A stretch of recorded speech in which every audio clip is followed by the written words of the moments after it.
Hey, Scarlet Sun, this is Rodney G. Thank you for being with me today. Cloudy day. Can't even see the mountains right now in Arizona. That is wild. And it's supposed to rain a little bit. It's a little more on the chilly side after breaking records or getting close to breaking records for heat.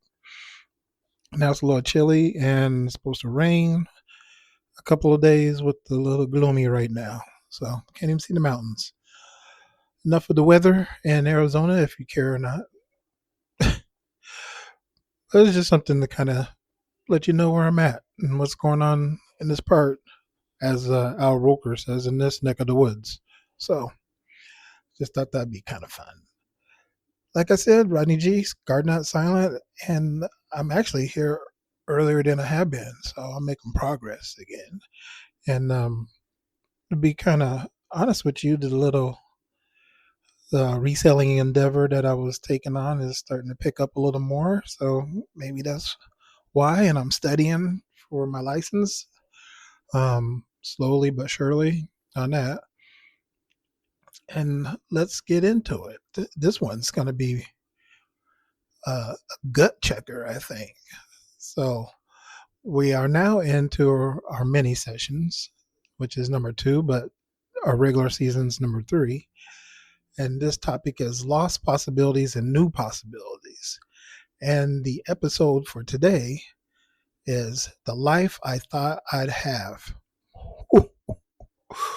Ooh, my God, that one hits me right in my heartstrings. Mm, mm, mm. Oh my gosh.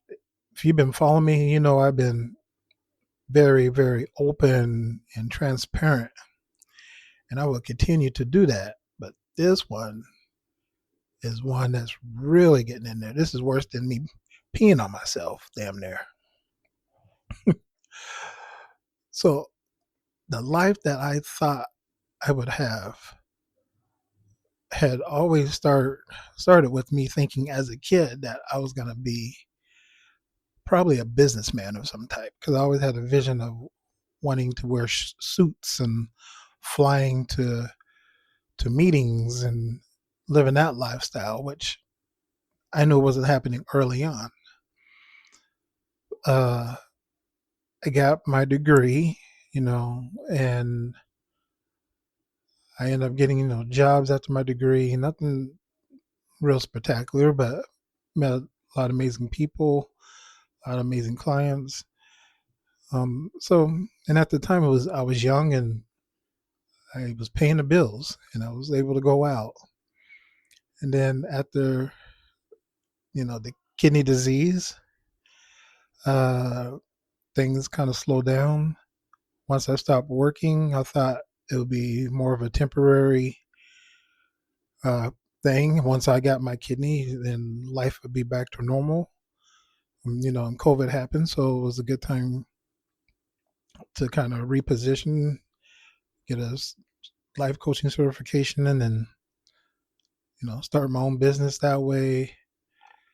Just so many thoughts, and there's always like this one thing that I have in my head where it says one of the richest places on earth is the graveyard, because people die with so many amazing ideals that never happened.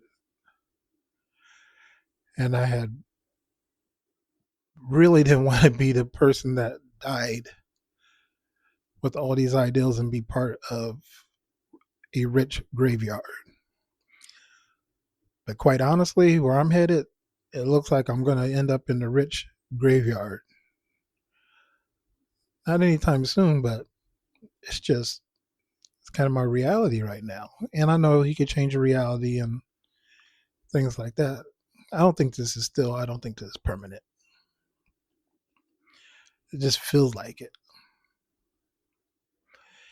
And I didn't do myself any justice not learning how to drive or not wanting to drive right now. So that's a big limitation. Living in an area that really, it doesn't have any public transportation is not helping me right now. Um, yeah.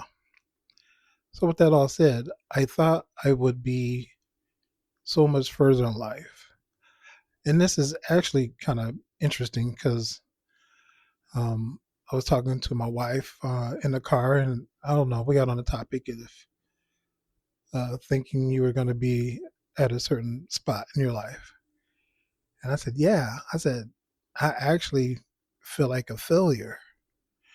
And when you say that, people are like, "Oh my gosh, you must be depressed. You must be." I'm not saying people saying that to me, but when somebody goes, "Wow, I feel like a failure," and everybody think it's like the end of the world, like, "Oh my gosh, don't commit suicide. Don't be depressed. Don't take pills. Don't do this. Don't." It doesn't mean like the person is gonna go and they end their life. They're just talking about what they had envisioned is not the reality.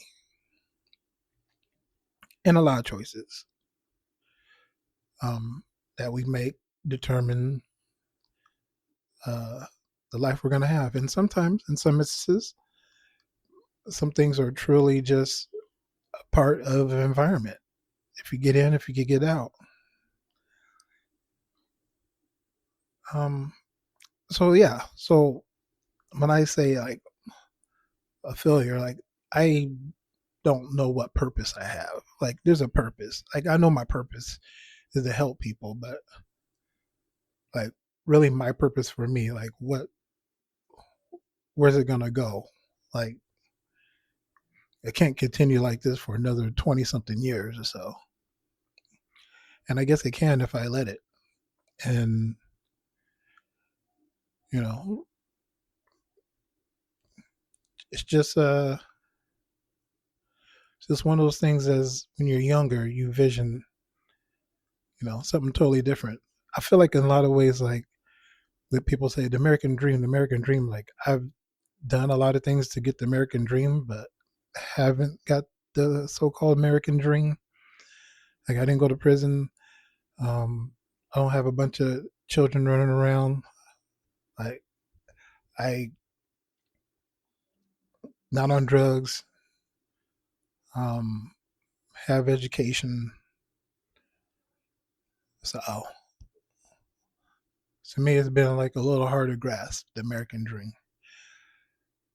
Um, with the kidney issues, like that's going well. I just had my doctor appointment. So let's talk about that a little bit too. So I have my doctor's appointment. So I have a high uric acid. So basically, the stuff that could get you gout. Remember I talked about gout, my toe? See, it wasn't just a made up thing. I really had the gout in my toe.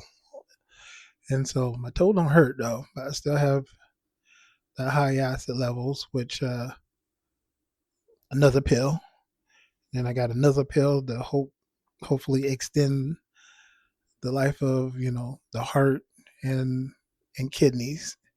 So got a pill for that. And I remember hearing on the TV.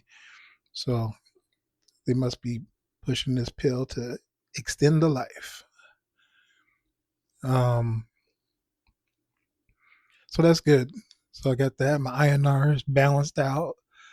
So hopefully I'll go back next week and I could get that extended. So I'll have to go only once a month instead of every other week. And I'll see my cardiologist next week. So we'll see if the heart's still ticking properly. So it's like that 6 months was everything. I still have to go to the oncologist to make sure. Remember, 6 months ago, I had to test because of the weird cancer cell things, which I guess is pretty normal. So I'll go and check that out to make sure that doesn't end up being something worse or advancing. So overall, I guess I'm doing well. I'm alive, and I've always talk about at the end like if you wake up, you have a purpose, and I still know I have a purpose. But sometimes, like outside, it's cloudy, you can't see the mountains, and sometimes you can't see your mountains because it has so many clouds, and the clouds are dark, and you just can't see the mountains. You know they're there, but you can't see them. Like I know if you know for you get in your car, take a bike, which I'm not biking. They look close, but they're not close to the mountains. That you'll eventually see the mountains, right? So I kind of put that into my life. Like my mountain's cloudy, but something will blow the clouds out of the way, and I'll see the mountains. Then the goal is to get on the mountain and work your way up. Whatever happens, whatever comes my way, I don't know. So I think that was a good topic. Good topic. And just to let you know, like when somebody just feels a certain way, it doesn't mean like it's the end of the world. You just go through those periods where you're just like, I don't know what I'm supposed to do. I don't know what's gonna come on. I don't know. Maybe I got a master's degree and I'm supposed to like one thing I actually talked about with my wife because I've been doing like this retail resale.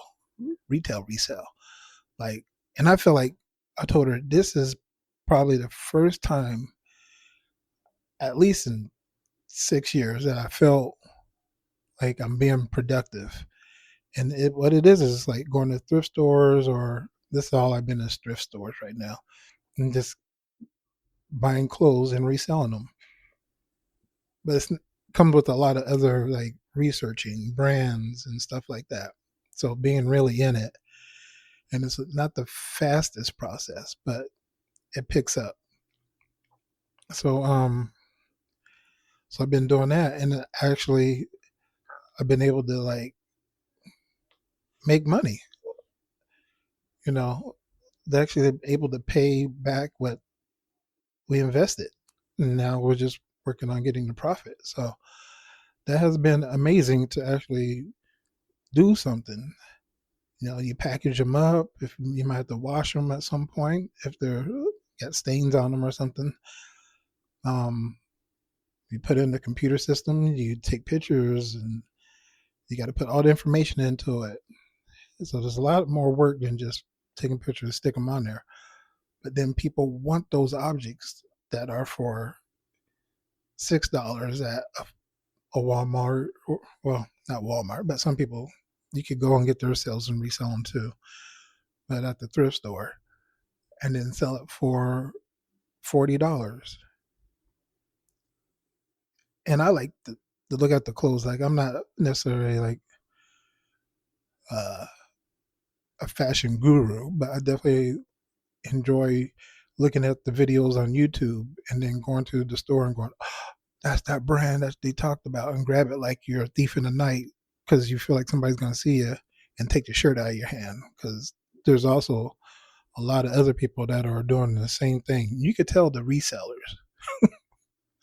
I was in the thrift store the other day, and I probably like pointed out like three resellers, and I was like, oh, you could tell the resellers because you just go through the racks like quick, quick, quick, quick, quick, quick, quick, quick, quick, quick, just to see, because most of the time people know what they want. I'm still new, so I may see a brand that I don't know, but it sounds fancy and the clothes feel good, and I'm like, let me get my phone out and scan it. But that's part of the learning process too. Like you do that, and eventually you start learning the brands. Like I know brands now. I just watched the show the other day, and then went to the thrift store, and I go, I know that brand. I just saw it, so I picked up the shirt, and I got it listed for like $55. So if it sells, it's probably gonna be like 40 something, 30 something. But I only paid $5 for it, so something like that. So that has given me a little more energy, and like right now, that's like replenish my purpose. Like I know my purpose is not to do clothing resale all my life, and maybe it is. There's people making millions of dollars out there doing clothing resale, and that's how they do it. You do it on your own accord.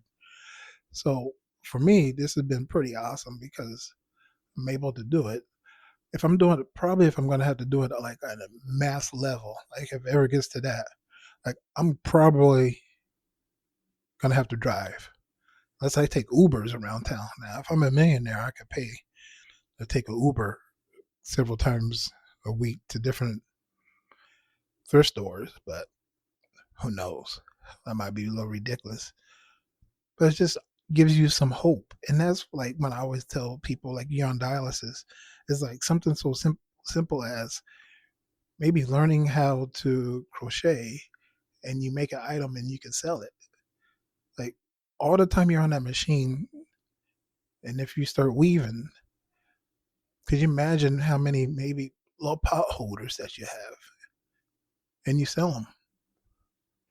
It's just little things that kind of give you that spark again, like a little fire in it. And people may not see it as something, but it doesn't matter what other people think. It's what you think. So it's been awesome. I'm just going to leave you with that. That it doesn't take much sometimes to relight the fire. Just a little fluid, and you get it moving. All right. Well, that was once we got moving, it was a little better. But that topic is definitely not one of my favorite personally to talk about, just because it's relevant still today for me. However, if you wake up, you still have a purpose. Y'all take care. Bye.